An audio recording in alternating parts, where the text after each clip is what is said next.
Hey everyone, I have a poem for you. I have a poem for you. It's called I'm a Believer. I'm a believer that curses. I know it's an anomaly to some. I should say I tried to stop, but nope, that is not my truth. I curse because I'm angry, and the only words God could understand is through my tears. My words are an overflow of my heart, the drops that did not fall. But my actions speak deeper, and He knows I'm a keeper. I curse, I bless others. It's the same way I empower and educate the few. I already fall short, but my curse words bridge the gap that misery should part. I don't have to explain my relationship with God. I already showed my Father His worth. I'm still standing and professing His girth. A big God with big plans that you can't ban. If you heard me drop an F bomb, it wasn't Hiroshima. I was and will forever be in His arena. Thank you, thank you, thank you. All right, guys, one more thing. Hey, I want to tell you guys that I did something. I believed in myself, I healed myself, I trust myself, I empowered myself, and all through by the grace of God. So I did not check out the OBGYN to follow up about my stomach pain, but I'm no longer having pain in my stomach. What I did was I stood in front of a mirror and I said, Trisha, healing begins and ends with you. You could do this. You have everything you need within, and you have a good God above that can help you. So I said, God, show me what you need me to do. And He said, you really, really need to watch your diet. What are you eating?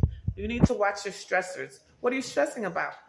And He also told me that I need to just be still and really trust Him. Because it's easy to say I trust Him, but it's sometimes the action doesn't show the trust. Do you understand what I'm saying? And I started working on what I was intaking. I took away eating chicken, eating meat, ground turkey, because those were really irritating me. And then I took away using edibles, smoking, and then the one or two drops of drink or beer I had, I took that away, and I feel a huge difference. Another thing I did, I held myself accountable. I said, do you like how you feel now? What's going on? Did this help? Did this work? What are you stressing about now? Is this helping you to get to your goal? And I just kept meditating on the word. Be anxious for nothing, but with prayer and petition and with thanksgiving, grant your request to God. And I did just that. And I implore and I encourage you to do the same. I'm not perfect. I'm not perfect by any means, as I said with my curse words. But I show up for myself, if not more than the way I used to show up for others. All right, bye. Hey everyone. I hope you're well. I hope you're well. So I haven't been in the gym for a while because I've been trying to overcome this pain in my stomach. I still have this back pain. It's not quite um, it's not quite gone. And we just learn to coexist, the pain and I, the back pain and I. But I want to tell you, even through the pain, I'm still doing things, I'm still achieving, I'm still overcoming. And I just rest, reset, pivot, and begin again. So you can always begin again. I want to tell you something I learned, though, through this journey of pain that I've been going through the past 8 years. There are 3 people that exist in this world, or more so, and within your circle, I would say. And there are people that, one, bear it, as far as they bear the pain. They listen to you, they allow you to vent, they allow you to say anything you are feeling, and they really want to be there for you. There are people who bury it. They bury your feelings like, nope, you'll be all right. They're more dismissive. That's life. Suck it up. Everyone goes through pain. And then there's just people who care. People who care, and they say, they relate, and they say, I'm going to help you navigate this. And they provide resources when it comes about. They provide peace, a listening ear. They don't judge. They try to understand and see your perspective. And the people who relate can also be the people who have gone through this pain. They see their loved ones going through it and they empathize.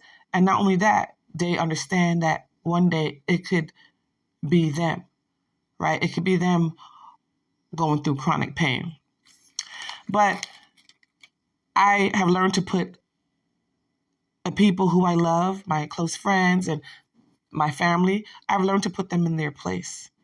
In the place as far as what I share with them, what I don't share with them, how open I am, and just setting boundaries. Because there's just people who don't, they're like, oh, you look fine. And being that I look fine, I can do X, Y, Z. So I have a gym buddy who I love dearly, and she has helped me a lot. And she has this, she's ex-military. She always wants to push me. And one day I just had to have a talk with her. Like, I don't want to be pushed. I want to be mediocre. I want to be mediocre in this. Leave me alone, you know?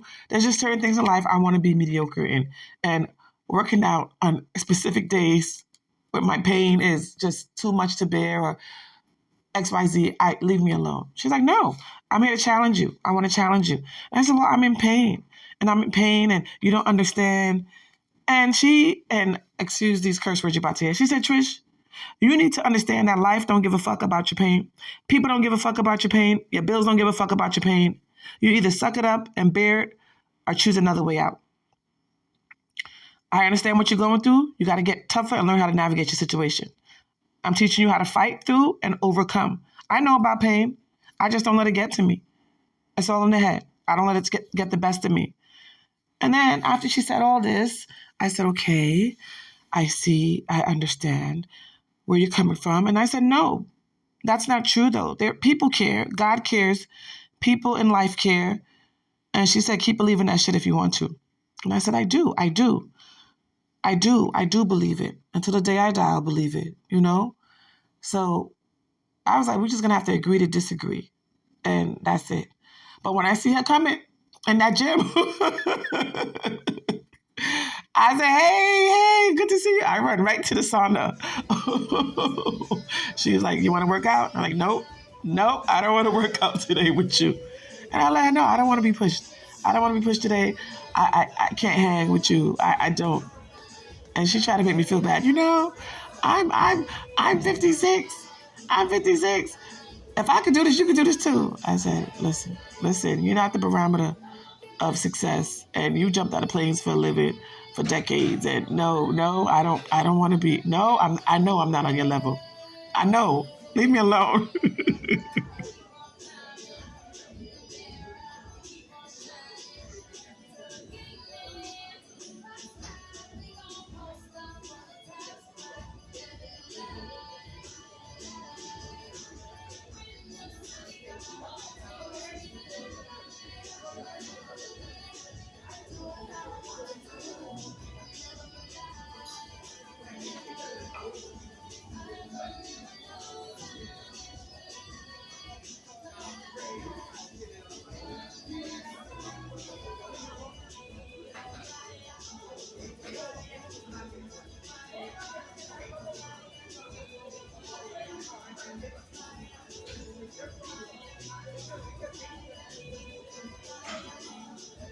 So I say this to say, as we come closer to the end of this year of 2025, it's never too late to find your voice, define your success, and do what you can.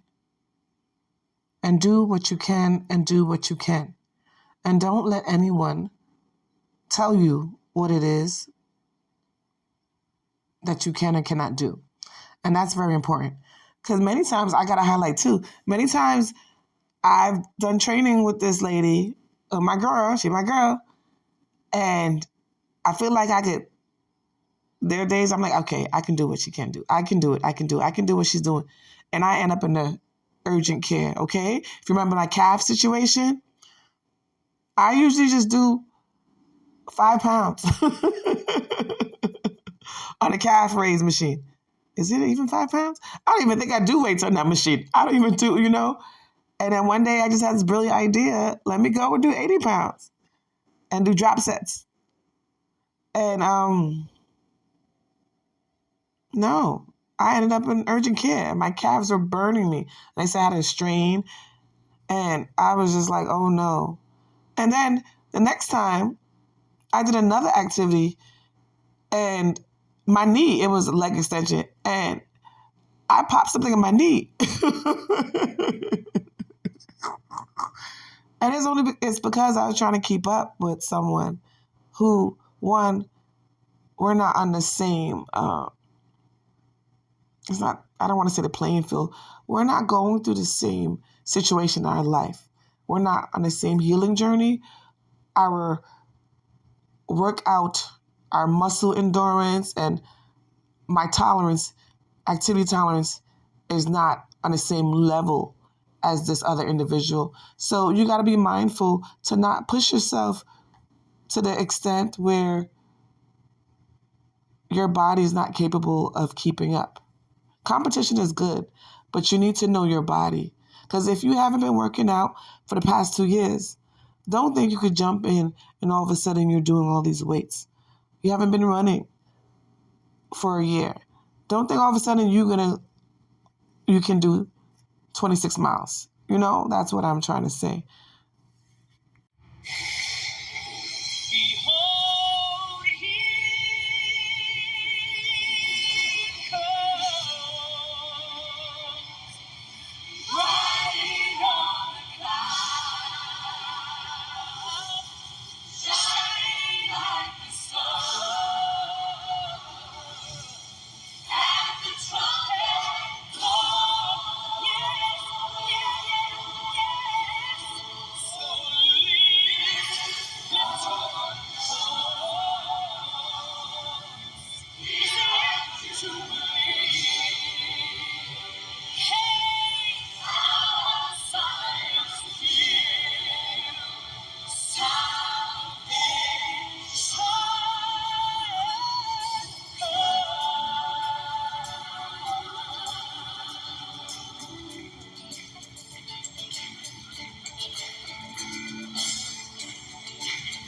Let's go.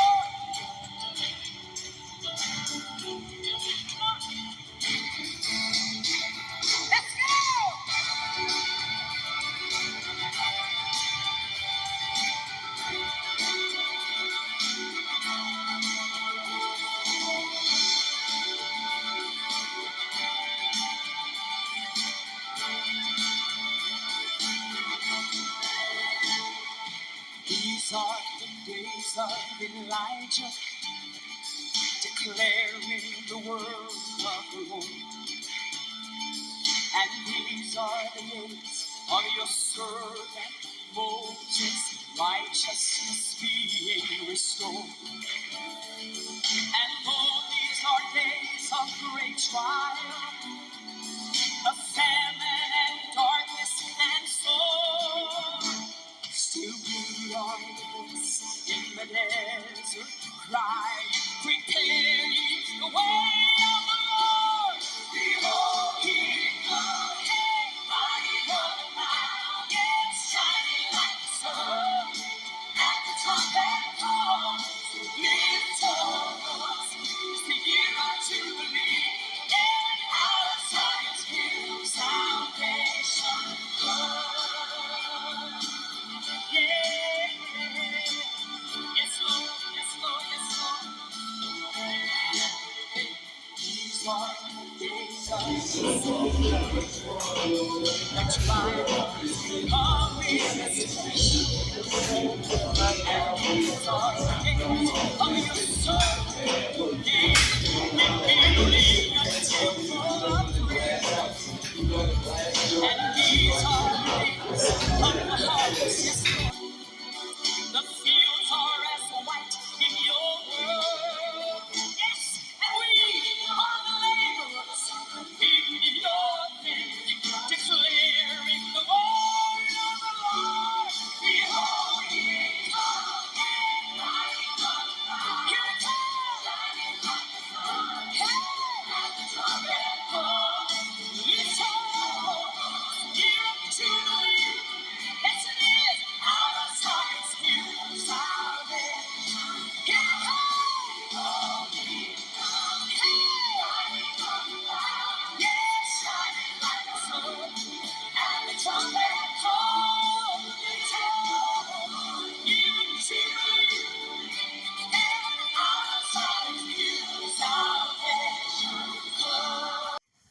Hey, even through the uncertainty of these times, God is still good.